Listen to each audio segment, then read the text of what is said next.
না, আজকে যে ঘটনাটি বলা হবে এটি এখানকার ঘটনা নয়। বীরভূম জেলায় যে নিতাই গৌড় প্রতিষ্ঠিত হয়েছিল, সেই বীরভূম জেলায় নিতাই গৌড় কেমনভাবে প্রতিষ্ঠিত হলো, আজকে সেই লীলা কথা হচ্ছে, ভক্তের কথা। তার জন্য আমরা আছি কোথায় না কৃষ্ণনগর। কৃষ্ণনগরের রাজা, মুখার্জি পরিবারের রাজা, সেই জমিদার, কৃষ্ণনগরের যে জমিদার মুখার্জি পরিবারে, সেই জমিদার মশাই অকালে পরলোক গমন করেছেন। আর তার পত্নী চন্দ্রশশী দেবী, তিনি তার স্বামীর আত্মার শান্তির কামনায় বড় করে শ্রাদ্ধ শান্তির অনুষ্ঠান করছে। 10টা গ্রামের সকল গ্রামবাসীদের বলেছেন আজ থেকে 3 দিন ধরে বাড়িতে কোনো রান্না হবে না, উনুন জ্বলবে না, সবাই জমিদার বাড়িতে এসেই প্রসাদ পাবে, সেবা নেবে। তা যেদিন শ্রাদ্ধের কাজ হলো, সবাই এলো, সেবা নিল, প্রচুর দান ধ্যান করলেন।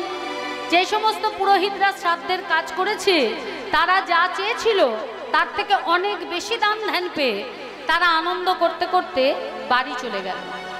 কিন্তু বৈষ্ণব যারা, তারা চন্দ্রশশী দেবীর কাছে এসে বলছে, জমিদার গিন্নিমা, আপনি 10টা গ্রামের গ্রামবাসীকে নিমন্ত্রণ করে খাওয়ালেন, দান ধ্যান করলেন, পুরোহিতদেরও দান ধ্যান করলেন, সমস্ত ভালো কথা, খুবই ভালো কথা, কিন্তু আমাদের বৈষ্ণবদেরও তো একটা খিদে আছে। আমরা যারা বৈষ্ণব, আমরা কারুর শ্রাদ্ধে সেখানে গিয়ে আমরা সেবা পাই না, আমাদের গুরুদেবের নিষেধ আছে। কোনো বৈষ্ণব দেখবেন কোনো শ্রাদ্ধ বাড়িতে গিয়ে সেবা করে না। বলছে তাই আপনার এখানে যদি রাজভোগও হয়, তবুও কোনো বৈষ্ণব কিন্তু সেবা করবে না।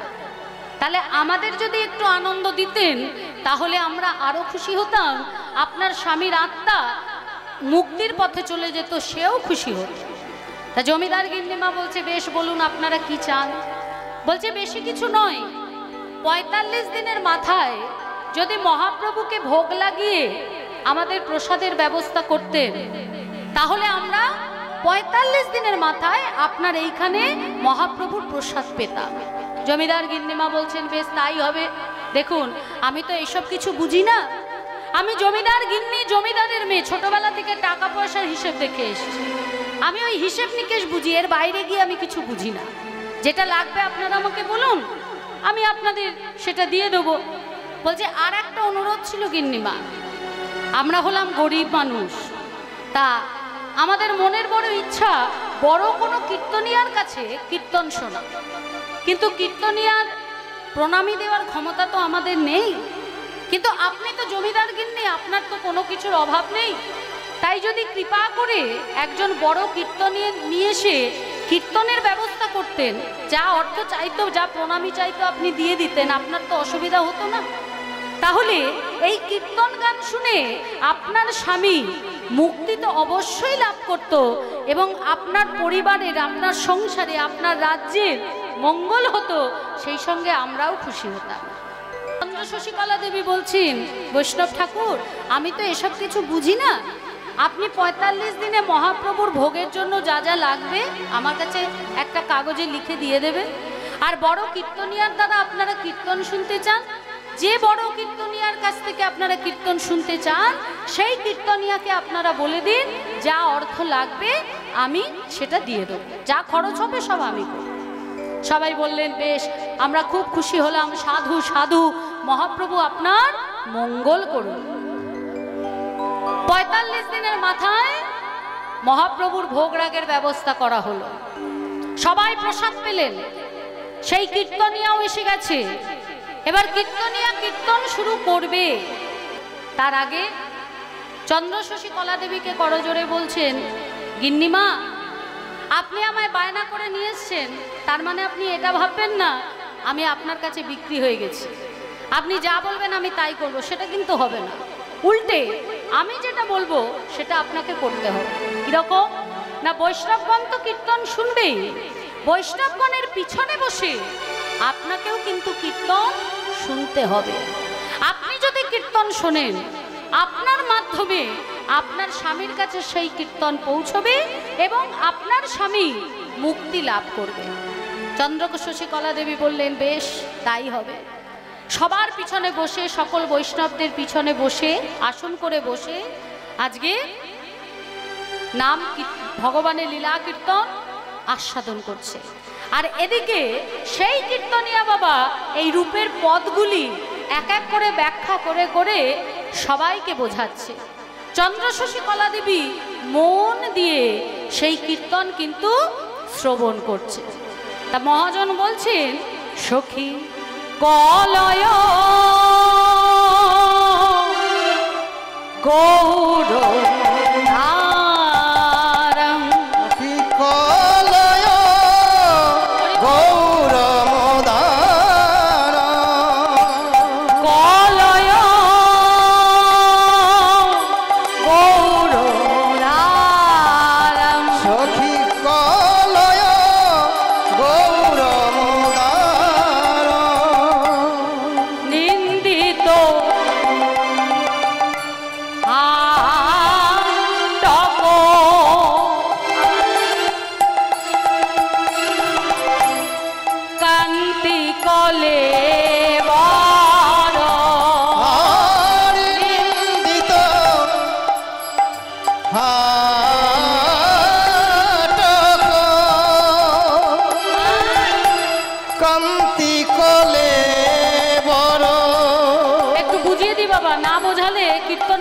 আসবে না।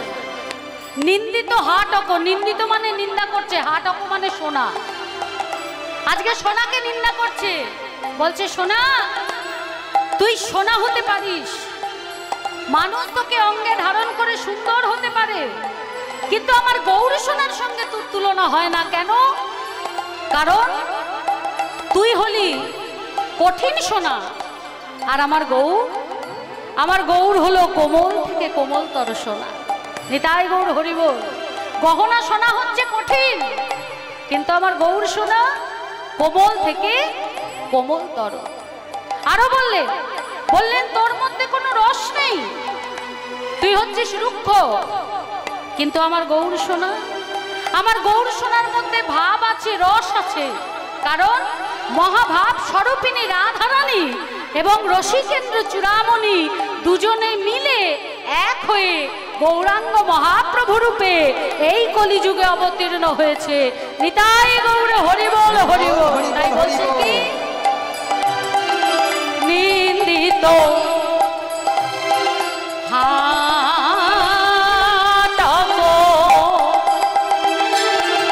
আবার কান্তি কলে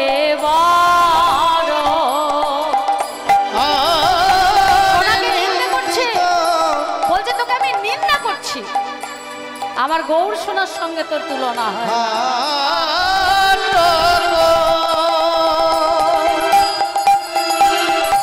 কান্তি কলে বড় কাঁচা সোনায় আমি কিসে বাগনি, কাঁচা সোনায় আমি কিসে বাগনি, কাঁচা সোনায় আমি কিসে বাগনি, ওই কাঁচা সোনায় আমি কিসে বাগনি। রাখো বানো হেমজিনী, কাঁচা সোনায় আমি কিসে বাগনি, ওই লক্ষ্মণ হেমজিনী, কাঁচা সোনায় আমি কিসে বাগনি। বলছে কাঁচা সোনাকে গুনে আমি কি করব, তুই তো কঠিন থেকে কঠিনতর। আজকে সোনাকে বারবার আগুনে দিয়ে পোড়াতে পোড়াতে পোড়াতে পোড়াতে তবে সোনার উজ্জ্বলতা বৃদ্ধি পায়। তা কতবার সোনাকে পড়লে আমার গৌর সোনার মতো হয়? বলছে একবার পোড়ালে একবার। সোনাকে যদি একবার পোড়ায় তাহলে ওই সোনার কারিগরাই ভাষায় বলা হয় একবার। দুইবার পোড়ালে দুইবার, 100 বার পোড়ালে 100 বার। আর যদি 1 লক্ষ বার পোড়ানো হয় সোনাকে তাহলে হচ্ছে লাখো বানো কাঞ্চন। হ্যাঁ, ওই লাখো বানো হেমজিনী, কাঁচা সোনা কিসে বাগনি, ওই লাখো বানো হেমজিনী, কাঁচা সোনায় আমি কিসে বাগনি। ওই লাখো বানো হেমজিনী, লাবণ্য আমার গৌরাঙ্গ রূপে, লাখো বানো হেমজিনী, ওই লাখো বানো আমার গৌরাঙ্গ রূপে, লাখো বানো হেমজিনী, লাবণ্য আমার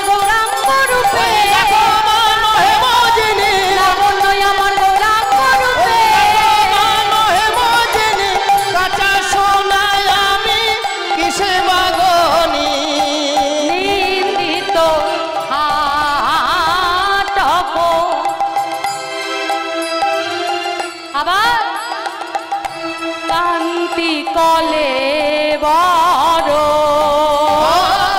নিন্দিত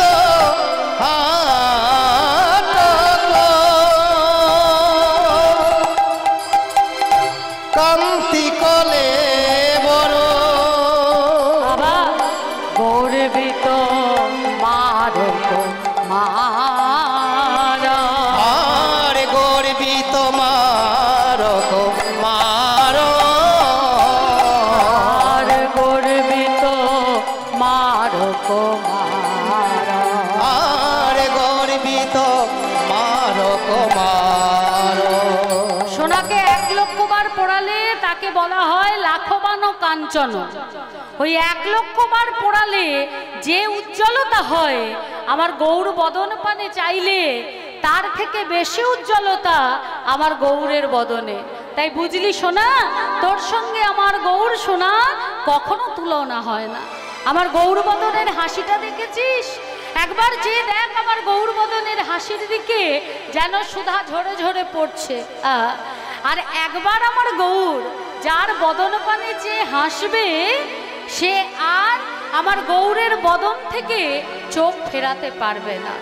মধু মধু রঞ্জিত লোভিত তনুভৃত, মধু রঞ্জিত লোভিত তনুভূত, মধু রঞ্জিত লোভিত তনুভৃত, মধু মধু রঞ্জিত লোভিত তনুভৃত, অনুপম ভাব বিলহ, অনুপম ভাব বিলহ, অনুপম ভাব বিলহ, অনুপম ভাব বিলহ, বলি তুলনা হয় না, নানা তুলনা হয় না, নানা তুলনা হয় না, নানা তুলনা হয় না, ওই নবরূপ ভাবের তুলনা হয় না, ওই নবরূপ ভাবের তুলনা হয় না, ওই নবরূপ ভাবের তুলনা হয় না, ওই নবরূপ ভাবের মহাভাব প্রদায়ী ওই মহাভাব ভাবের নবরূপ ভাবের নবরূপ ভাবের নানা তুলনা হয় না, রূপ ভাব বিলাস নব ভাব বিলাস। আজকে কীর্তনিয়া যখন সমস্ত কীর্তন করলেন, পুরো কীর্তনটা মন দিয়ে বসে চন্দ্রশশী কলাদেবী শুনলেন। শোনার পর কীর্তন যখন শেষ হয়ে গেল, তখন চন্দ্রশশী কলাদেবী ওই কীর্তনিয়ার কাছে এসে হাত জোর করে বলছে, আচ্ছা ঠাকুর, এই গৌরের সেবা কেমন করে করতে হয়? আমার মতো পাপী তো আর দ্বিতীয় নেই। যার এত অল্প বয়সে স্বামী চলে যায় তাকে পাপী বলা হয়। তা আমি কি পারবো? আমি পারবো গৌরকে সেবা দিতে? কীর্তনিয়া বলে উঠলেন, মাগো, যার যতটুকু কর্ম আছে সে ততটুকু কর্ম করবে। কর্মফল পূর্ণ হয়ে গেলে তাকে চলে যেতে হবে। এর জন্য তুমি কেন পাপী হতে যাবে মা? আর শুধু তুমি কেন, প্রত্যেকে পারে গৌরচরণে সেবা করতে। বলছে, বেশ, তা আমি কিভাবে তাকে সেবা করব? বলছে, ভগবান নিজে মুখে বলছেন গীতাতে, পত্রং পুষ্পং ফলং ত্রয়ং যো মে ভক্তা প্রযজ্যতে। যদি কোনো ভক্ত পত্রং মানে একটা পাতা আমায় দেয় সেবা, তাহলে আমি সেই পাতাটাই গ্রহণ করি। পুষ্প মানে যদি কোনো ফুল দেয় সেই ফুলটাই আমি গ্রহণ করি। যদি কোনো ফল দেয় সেই ফলটাই আমি গ্রহণ করি। যদি কোনো মিষ্টি দেয় সেটাই আমি গ্রহণ করি। যদি না পেরে একটুখানি জল দিয়ে বলে, দয়াময়, তোমাকে সেবা দেওয়ার মতো কিছু নেই, মনে বাসনা আছে কিন্তু সেবা দিতে পারছি না, এই জলটুকু আজকে সেবা নাও। ভগবান বলছি, আমি সেই জলটাই সেবা নিই ভক্তের হাতে।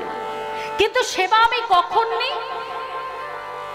সেবা আমি তখন নিই যখন সেই ভক্তের অন্তরে প্রেমে ভক্তি আর নয়নে প্রেমাশ্রু থাকে। যদি অন্তরে প্রেম ভক্তি অনুরাগ আর নয়নে প্রেমাশ্রু দিয়ে আমার ভক্তরা আমাকে একটি পাতা, একটি ফুল, একটি ফল, একটি মিষ্টান্ন কি শুধুমাত্র জলই দেয়, আমি আনন্দ করে সেটা গ্রহণ করি, কারণ আমি ভক্তের হাতে সেবা নিতে ভালোবাসি। তাই কীর্তনিয়া বলছে, মাগো তুমি মহামূল্যবান বস্তু দিয়ে যদি তাকে সেবা দাও, তাতে সে যত না বেশি খুশি হবে। তুমি যদি তার সঙ্গে সম্পর্কে জড়িয়ে গিয়ে তাকে সেবা দাও, যদি তাকে আপন মনে করে ভালোবাসা দিয়ে তার ভজনা করো, সে তোমায় বেশি ভালোবাসবে। বলছে আমি কোন পথে ভজনা করব? আমি তো এসবের কিছু জানি না, জমিদারের মেয়ে ছিলাম, জমিদারের বউ, হিসাব নিকাশ জানি, আর কিছু জানি না। তা কোন পথে গেলে আমি কিভাবে সেবা দেব? কীর্তনিয়া বলছে 5টা পথ আছে। একটা পথ হলো, যদি তুমি মনে করো আমি জীবাত্মা, তিনি পরমাত্মা, জীবাত্মা হয়ে আমি পরমাত্মার সঙ্গে বিলীন হব, এই সেবাটাকে বলা হয় শান্ত ভাব। যদি তুমি মনে করো যে তিনি আমার প্রভু, আমি তার দাস, যেমন হনুমান দাস আর রামচন্দ্র প্রভু দাস হিসাবে প্রভুর চরণে, রামচন্দ্রের চরণে সেবা করেছিল, এই সেবাটাকে বলা হয় দাস্যভাব। যদি তুমি ভগবানের বন্ধু হতে চাও, যেমন শ্রীদাম, সুদাম, দাম, বসুদাম, বটুমণ্ডল, মঙ্গলাদি যত সখা তারা ছিলেন, যদি সেই ভাবটা নিয়ে সেবা করতে চাও, সেই ভাবটাকে বলা হয় সখ্যরস। যদি তুমি সন্তানের মনে মতো করে সেবা করো, যেমন মাতা যশোমতী পিতা নন্দ করেছিল, যে আমার সন্তান, সেটাকে বলা হয় বাৎসল্য রস। আর একটা হলো সবথেকে শেষ এবং উৎকৃষ্ট রস, মধুর রস। প্রিয়তম মনে করা বা স্বামী মনে করে সেবা করা। যেমন রূপকিনী সত্যভামা ভগবানকে স্বামী মনে করে সেবা করেছিল, কিন্তু রাধারানী চন্দ্রাবলী আমার গোবিন্দকে প্রিয়তম মনে করে সেবা করেছে। এই 5খানা সিঁড়ি ভক্তি জগতে, তুমি এই 5টা সিঁড়ির মধ্যে যে কোনো একটা সিঁড়ি অবলম্বন করতে পারো। কোনো সন্তান নেই, তা আমি না হয় বাৎসল্য রসে সেবা করব। বলছে বেশ, তাহলে তাই করো, কিন্তু আমি সেবাটা করব কেমন করে? আমি যদি ডাকি তাহলে সে আমার ডাকে সাড়া দেবে কি? মা, ভগবানকে ডাকলে ভগবান সাড়া দেয়? কীর্তনিয়া বলে উঠলেন, আমি কি শুনেছি জানো, তারে ডাকলে নাকি পাওয়া যায়, শুনেছি কানে। তারে ডাকলে নাকি পাওয়া যায়, শুনেছি কানে। তারে ডাকলে নাকি পাওয়া যায়, শুনেছি কানে। তারে ডাকার মতো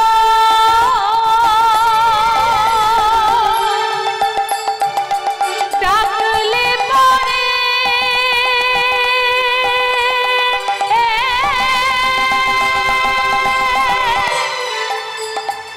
কি বলছে মা? বলছে তারে ডাকার মতো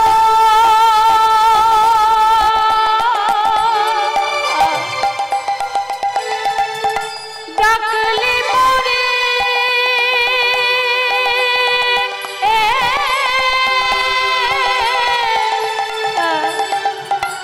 দেখা দেয় হৃদি বৃন্দাবনে, তারে ডাকা শুনেছি কানে। তারে ডাকলে নাকি পাওয়া যায়, শুনেছি কানে। তারে ডাকলে নাকি পাওয়া যায়, শুনেছি কানে। বলছে ডাকলে আমি পাবো? আপনি শুনেছেন ঠাকুর মশাই? বলছে হ্যাঁ মা, যদি অন্তর থেকে শুদ্ধভাবে প্রেম ভক্তি অনুরাগ নিয়ে তাকে নিজের আপনজন একজন করে নিয়ে ডাকা হয়, সে অবশ্যই দেখা দেয়। কারণ সে কে জানো? আমার কাঙাল রাখানা, আমার গৌর গোলধা,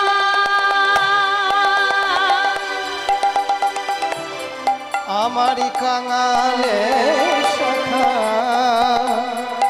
আমার গৌরী গুণধা। আমার কাঙাল সখারা,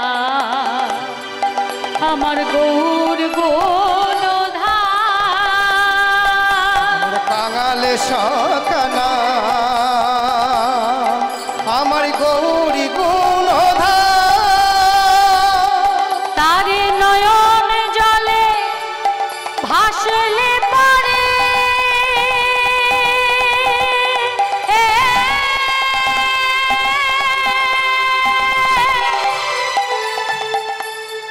দুটি নয়ন জলে ভাসলে পারে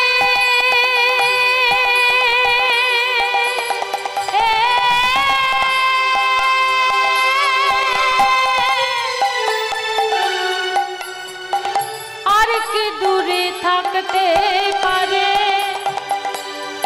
আমি শুনেছি কানে তারে ডাকলে নাকি পাওয়া যায় শুনেছি কানে তারে ডাকলে নাকি পাওয়া যায় শুনেছি কানে তারে ডাকলে নাকি পাওয়া যায় শুনেছি শুনেছি কানে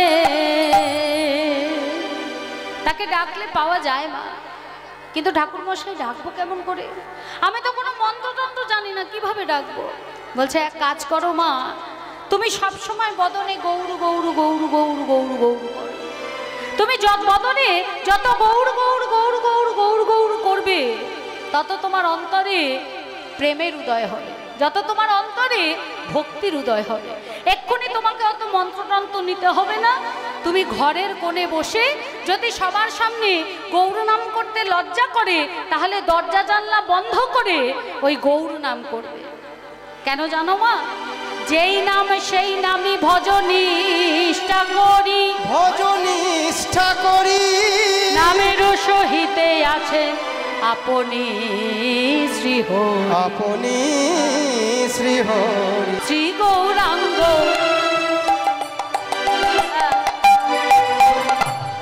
নামেতে ঝুড়ে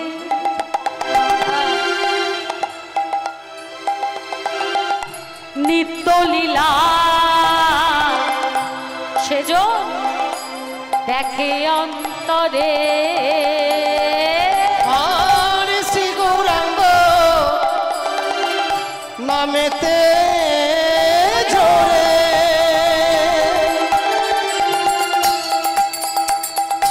নিত্য লীলা দেখে অন্তরে সে জন হয় ভক্তি অধিকারী আহা সেজন্য হয় ভক্তি অভিলাষী সে জন গৌর বলে কাঁদতে পারে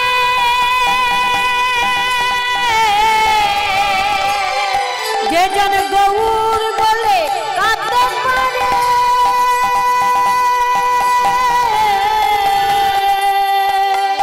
নিত্য লীলা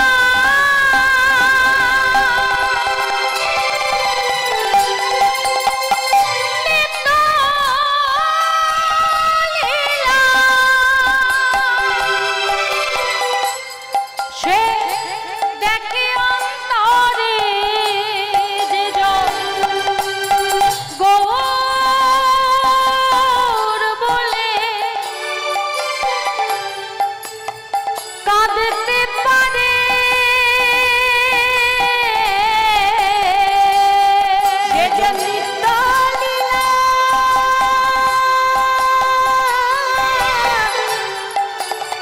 দেখে অন্তরে গৌর তোমার হলাম বলে নিতাই দেখে মনে হবে ওর তোমার হলাম বলে নিত্য লীলা দেখে অন্তরে ওর তোমার হলাম বলে নিত্য লীলা দেখে অন্তরে ওর তোমার হলাম বলে নিত্য লীলা দেখে অন্তরে গৌরী বলে কাঁদতে পারে আর সে জন ভক্তি অধিকারী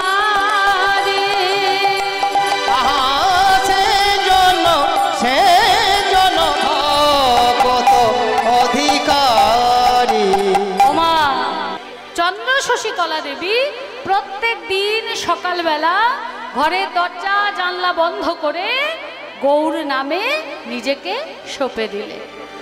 আহা গৌরাঙ্গ আমার ধর্ম কর্ম, গৌরাঙ্গ আমার জাতি। আহা গৌরাঙ্গ আমার ধর্ম কর্ম, গৌরাঙ্গ আমার জাতি। গৌরাঙ্গ আমার আমার শ্রী গৌরাঙ্গ, গৌরাঙ্গ আমার আমার শ্রী গৌরাঙ্গ। গৌরাঙ্গ আমার, গৌরাঙ্গ আমার সর্বশোধন, গৌরাঙ্গ আমার পতি। আহা গৌরাঙ্গ আমার সর্বশোধন, গৌরাঙ্গ আমার পতি। আহা গৌরাঙ্গ আমার পরাণ পুতুলি, গৌরাঙ্গ গলার গৌরাঙ্গ আমার পরাণ পুতুলি, গৌরাঙ্গ গলার গৌরাঙ্গে সপেছি আহা মরি মরি রে। গৌরাঙ্গে সপেছি, গৌরাঙ্গে সপেছি তনু মন ধন, গৌরাঙ্গ করেছি সার, আমি গৌরাঙ্গ করেছি সার। গৌরাঙ্গে সপেছি তনু মন ধন, গৌরাঙ্গ করেছি সার, আমি গৌরাঙ্গ করেছি সার। আমি গৌর বিনা নাম জানি না, গৌর বিনা নাম জানি না, গৌর বিনা নাম জানি না, আমি গৌর বিনায়ান জানি না। গৌর চরণে সব সপেছি, গৌর বিনা আর জানি না। গৌর চরণে সব সপেছি, গৌর গৌর গৌর বলে গৌর তোমার হলাম বলে, গৌর চরণে সব সপেছি, গৌর গৌর গৌর বলে চরণে সব সপেছি। আমি গৌর বিনায়ান জানি না।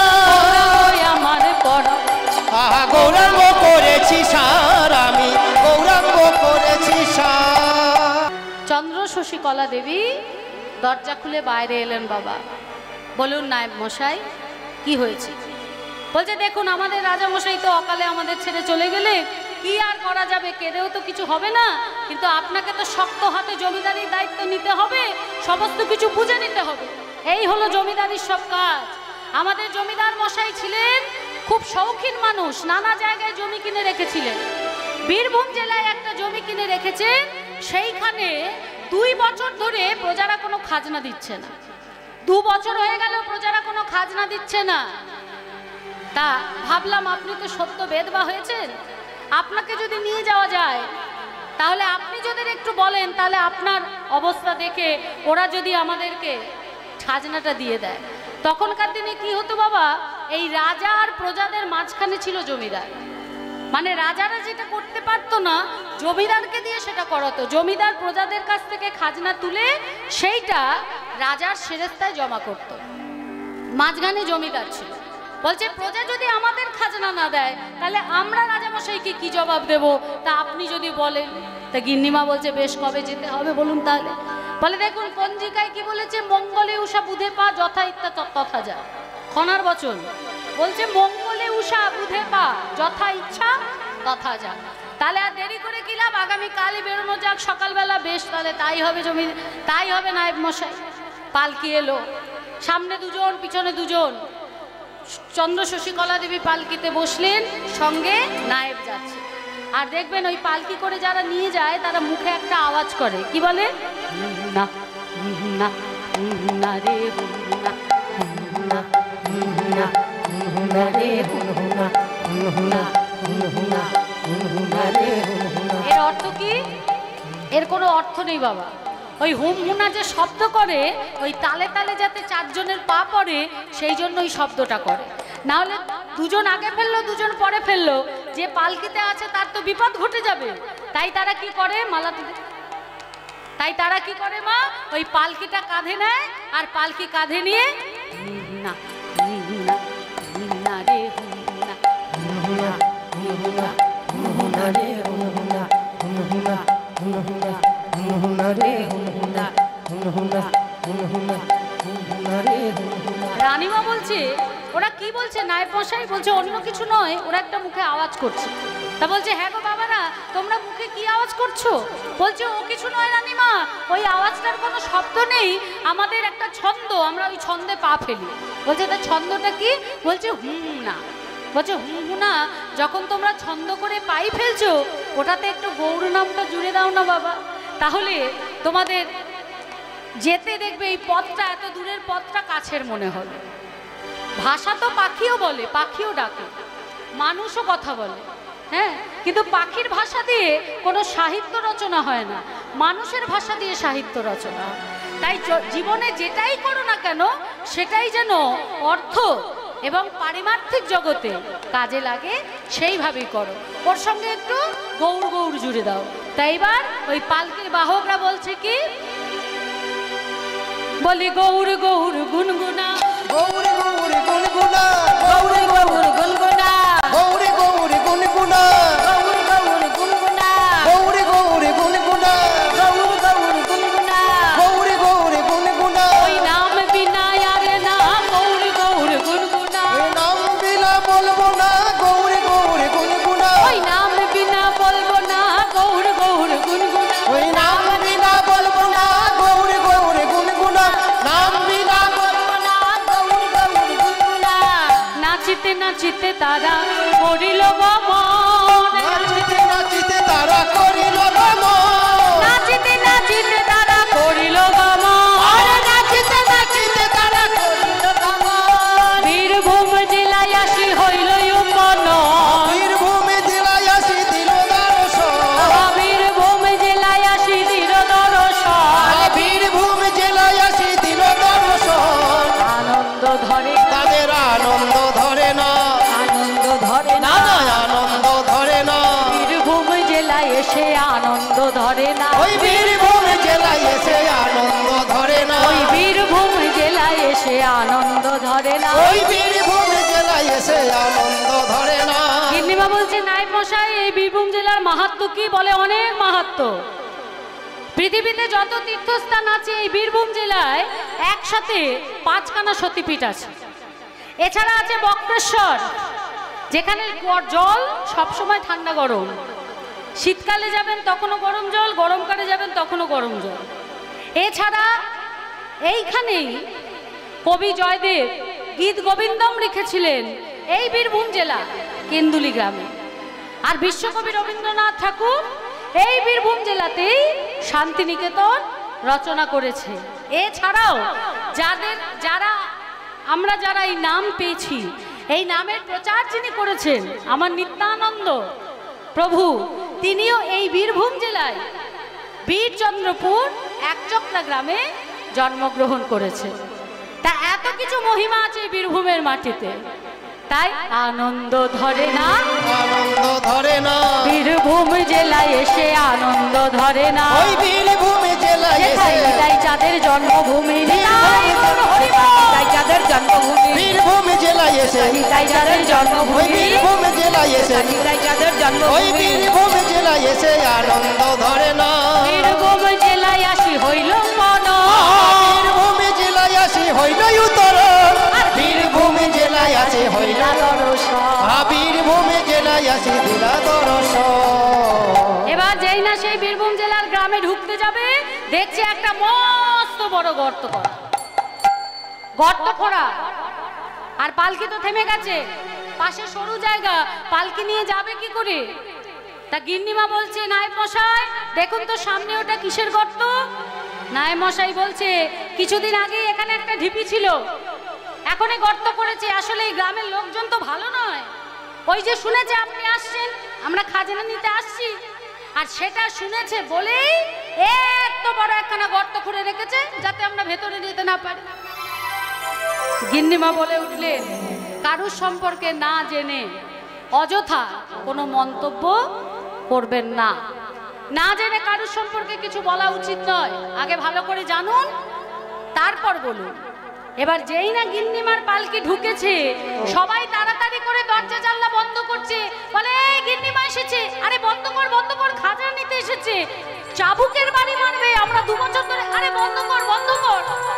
সবাই দরজা জানলা বন্ধ করছে দেখে গিন্নিমা বলে উঠলেন, তোমরা আমায় দেখে ভয় পাচ্ছ কেন? দরজা জানলা বন্ধ করছো কেন? আমি খাজনা নিতে এসেছি ঠিকই, কিন্তু আমি তো তোমাদের মারতে আসিনি, তোমাদের সঙ্গে কথা বলতে এসেছি। হঠাৎ করে বলে উঠে, এই শোন শোন, এই দেখ তাড়াতাড়ি, আমাদের গিন্নিমা কি ভালো রে, দেখেছিস কি সুন্দর কথা বলছে? হ্যাঁ, আমাদের কি সুন্দর বুঝিয়ে দিল। আর ওই নায়েবটা, ওই যে নায়েব, এই নায়েব যখনই আসতো তখনই আমাদের চাবুক মারতো, চাবুকের পর চাবুক, চাবুকের পর চাবুক। কিন্তু গিন্নিমা কি ভালো, কি ভালো, কি কি সুন্দর করে বুঝিয়ে দিল না। চ চ চ গিন্নিমার কাছে যাই। সবাই মিলে দল বেঁধে গিন্নিমার কাছে বলছে, প্রণাম গিন্নিমা। তা গিন্নিমা বলছে, কি ব্যাপার, তোমরা 2 বছর ধরে খাজনা দাওনি কেন? তোমাদের কি ফসল হয়নি তাই দাওনি? বলছে, গিন্নিমা আপনাকে মিথ্যা কথা বলবো না, আপনি খুব ভালো মানুষ, আপনাকে মিথ্যা কথা বলবো না যে ফসল হয়নি, ফসল হয়েছে। আমাদের এখানে যেহেতু খরা মাটি, তাই বছরে একবার করে ফসল হয়, আর তাও সেটা বৃষ্টির জলে। তা 2 বছরই ফসল হয়েছে, কিন্তু আমরা আপনাকে খাজনা দিতে পারিনি। কেন পারিনি সেটা এখন আমি আপনাদের বলছি। দেখুন, এই যে গর্তটা দেখছেন, এখানে আগে একটা ঢিপি ছিল। নায়েব বলছে, হ্যাঁ ঢিপি ছিল তো, তা গর্ত হলো কেন? বলছে, দাঁড়ান, এই যে দাঁড়ান দাঁড়ান দাঁড়ান দাঁড়ান, কোথায় যাবেন?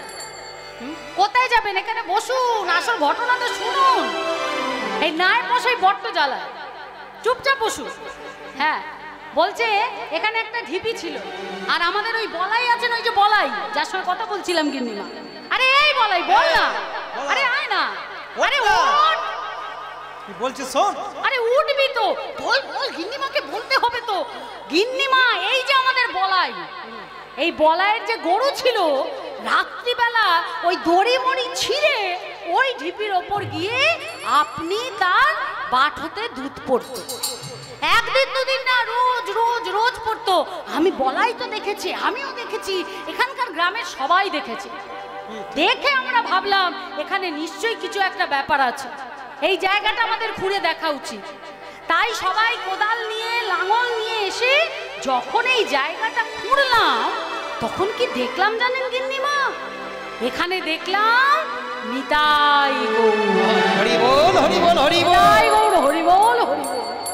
আর সেই নিতাই গৌরকে আমাদের এখানে যে বলরাম বাবাজি আছে, সেই বাবাজিকে নিয়ে এসে ওখান থেকে নিতাই গৌরকে উদ্ধার করে বাবাজি ভালো করে পরিষ্কার করলেন। আর দেখলেন নিতাই গৌরের চরণের তলায় লেখা আছে, শ্রী মুরারি গুপ্ত সেবিত। নিতাই গৌরের চরণের তলায় লেখা আছে, শ্রী মুরারি গুপ্ত সেবিত। তা আমরা তো এত বুঝি না, আমরা বললাম, আরে ও বাবাজি কি দেখছেন, ভালো করে পরিষ্কার করেছে, কি আছে? বলে, এখানে লেখা আছে মুরারি গুপ্ত সেবিত, মানে এই নিতাই গৌর মুরারি গুপ্ত সেবা করতেন। কেউ হয়তো কোনোভাবে মাটির তলায় পুঁতে দিয়েছিলেন, আর আজকে সেখান থেকেই তিনি উদ্ধার পেয়েছেন। এই গ্রামে তার আবার নতুন করে আবির্ভাব ঘটেছে। এইবার আমরা এই 2 বছর যা রোজগার করেছি, আতপেটা খেয়ে, কম খেয়ে, আমরা এই এত সুন্দর মন্দিরটা প্রতিষ্ঠা করেছি, মন্দির বানিয়েছি, আর ওই নিতাই গৌরকে মন্দিরে প্রতিষ্ঠা করেছি গিন্নিমা।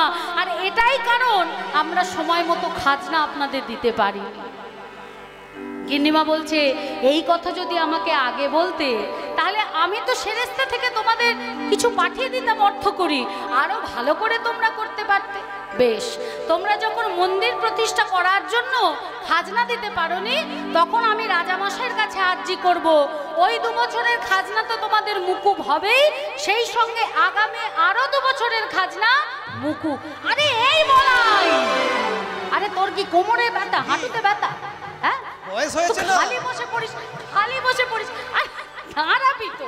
বয়স হয়েছে, কোমরে ব্যথা তো গিন্নিমা কি বললো শুনলি? আরে গিন্নিমা, আরে এই কানাই, আরে আরে এই এই এই তাই বয়স হয়েছে, আরে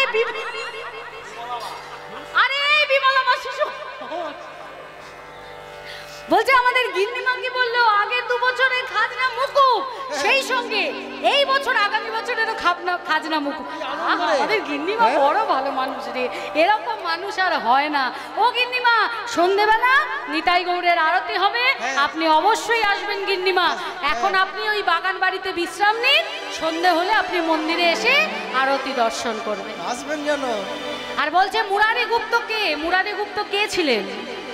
মুরারি গুপ্ত ছিলেন চৈতন্য মহাপ্রভুর কবিরাজ। যখন আমার গৌরাঙ্গ মহাপ্রভু ছোট ছিলেন তখন মুরারি গুপ্ত তার চিকিৎসা করতেন। তা যে গ্রামের মধ্যে থাকতে এই নবদ্বীপে যে চিকিৎসা করতেন, আর এই মুরারি গুপ্তই যেহেতু সেই হনুমান,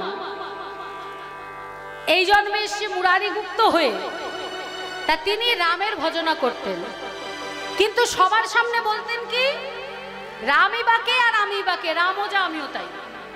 আমি ওসব ভগবান টগবান মানি না, ঈশ্বর ব্রহ্ম তো আমিও ব্রহ্ম, ভগবান আমি মানি না। কিন্তু কি করতেন, ঘরের ভিতরে প্রত্যেক দিন রামচন্দ্রের পুজো করতেন।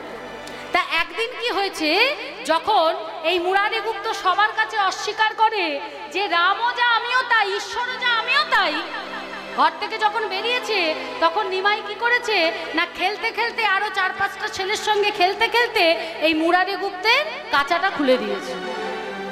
আর যেই না কাঁচা খুলে দিয়েছে, মুরারি গুপ্ত রেগে গেছে। এই নিমাই, বলি তোর কত বড় সাহস, কত অসভ্য তুই, শিক্ষা দীক্ষা তো কিছুই হয়নি, পড়াশোনা করে কি হবে? হ্যাঁ, আরে আমি তো তোর কাকা নাকি? পাড়া প্রতিবেশী বাবার বয়সী যারা হয়, বাবার থেকে ছোট যারা হয় তারা কাকা হয়, কাকা মানে বাবার সমান। তুই বাবার সমান বলে তুই আমার কাঁচা খুলে দিলি? এত অসভ্য হয়েছিস তুই, তোর বাবাকে আমি বলবো। সঙ্গে সঙ্গে নিমাই বলে উঠলো, দাঁড়ান দাঁড়ান কবিরাজ মশাই, দাঁড়ান। আপনি আমার বাবাকে বলতেই পারেন, আপনি আমাকে অসভ্য বলতেই পারেন, কিন্তু আপনার রুচিটা ঠিক নয়, আগে আপনার রুচি ঠিক করুন। চমকে উঠলো মুরারি গুপ্ত। এ নিমাই বলে কি, হ্যাঁ আমাকে বলছি? বলছে হ্যাঁ আপনাকে বলছি। আজকে আপনি ঘরের মধ্যে রামচন্দ্রের পুজো করেন, আর বাইরে গিয়ে কি বলেন? বাইরে গিয়ে বলেন যে ঈশ্বরও যা আমিও তাই, রামও যা আমিও তাই। আজকে ঘরে গিয়ে আমি আমার বাবাকে বাবা বাবা বলবো, আর বাইরে এসে বলবো আমার বাবাও যা আমিও তাই। আমি কখনো আমার বাবার সমান হতে পারি? তাহলে আপনার মানসিকতা আগে ঠিক করুন। আপনি যখন রামচন্দ্র সেবা করছেন তখন কেন বাইরে মিথ্যে বলছেন? চমকে উঠেছিল মুরারি গুপ্ত বাবা, যে এইটুকু ছেলে আর 5টা ছেলের থেকে এর মধ্যে কত বুদ্ধি। এ একদিন নিশ্চয়ই অনেক বড় জ্ঞানী গুণী একজন মানুষ হবে, আর এই জগতের মানুষকে সত্যের পথের সন্ধান দেবে। তা মুরারি গুপ্তের যেটা পর্চা বলা হয়, চৈতন্য চরিতামৃত, চৈতন্য ভাগবত, আমরা যা গ্রন্থ পাঠ করি, মুরারি গুপ্ত নিমাইকে দেখে ওই পর্চা মানে ডায়েরির মধ্যে নিমাইয়ের গতিবিধি নোট করতেন। আর সেই পর্চা থেকে পরবর্তীতে চৈতন্য চরিতামৃত, চৈতন্য ভাগবত, আমার মহাপ্রভুকে নিয়ে যা যা গ্রন্থ আছে, ওই পর্চা দেখেই ওই গ্রন্থ বেরিয়েছে, মানে লেখা হয়েছে। তা এই মুরারি গুপ্তেরই সেবিত এই নিতাই গৌর।